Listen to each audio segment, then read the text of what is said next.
You know, we had a story over the weekend. Pat George, this is one you didn't hear about. And I find it interesting how our media never focuses on these Antifa guys and what they're up to. But, you know, over the weekend in Tacoma, Washington, there was actually an Antifa activist who attacked an ICE detention facility. Now, he did this early Saturday morning, apparently after watching some kind of anti-ICE speech on Friday evening in Tacoma, Washington.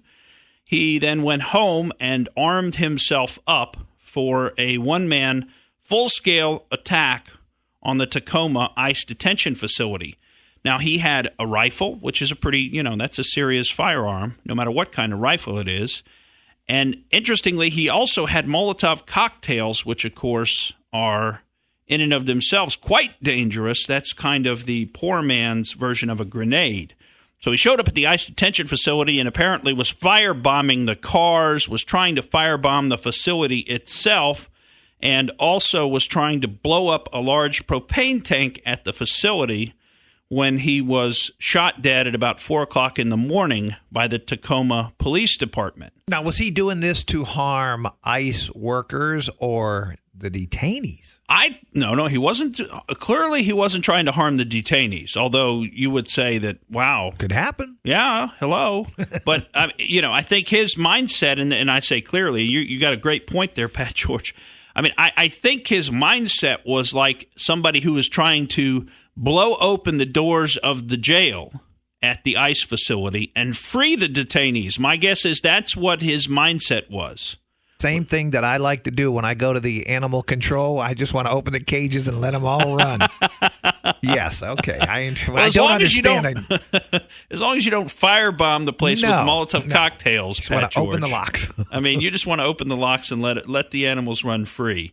Well, it's very interesting, but we don't hear about that kind of report. Particularly interesting because this guy was an open supporter and a member of Antifa. Now, this is a domestic terrorist organization in the U.S.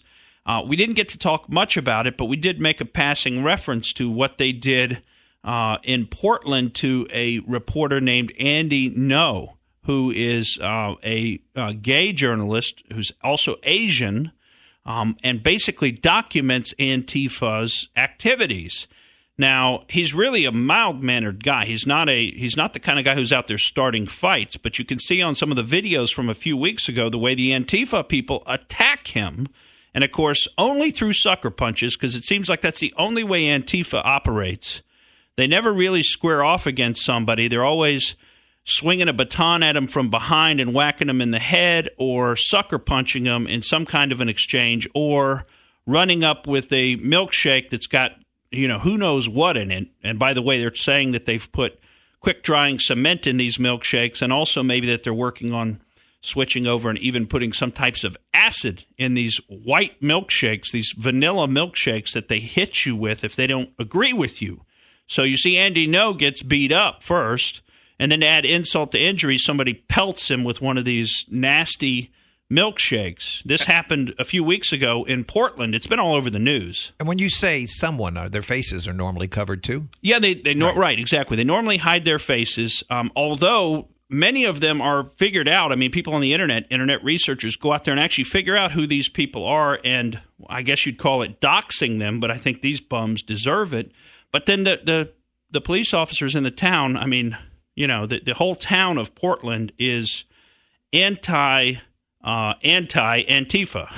So it's pro these communist radicals. I mean, I'm trying to even figure out exactly how to say, but they don't want to help anybody who doesn't agree with the Antifa folks, and anybody who wants to stand up to them or even just not agree with them and document them. Just, I'm here. I'm not going to be part of your demonstration, but I'm here taking photographs. That's all Andy No was doing. So anyway, the police and the mayor, they have essentially said that they're not going to assist anyone, and they've demonstrated that through their conduct. They didn't do anything for Andy No when he was getting attacked. How divided is this country? It seems to me to be very divided. And, that's part of what we're going to get into here with some of this discussion on immigration, because as we pointed out a couple of weeks ago, You know, the Democrats are really trying to change the discussion in this country. They're trying to change the dialogue, and they're trying to say that if you don't agree with them on open borders policy, that there's some kind of a moral failing that you have. You know, you hear a lot them saying that you're racist in some form, and I think that's pretty offensive, really, when you get right down to it. But they also have switched and just come at us with the idea that you're just completely immoral. Remember, Pete Buttigieg did that. If you want to enforce this country's immigration laws, you're immoral. Thank you for listening to the Morgan Streetman Show. We hope you enjoyed what you heard, and if you did, please click like and subscribe to help us out. And remember that we recommend that you exercise your brain at least once a week.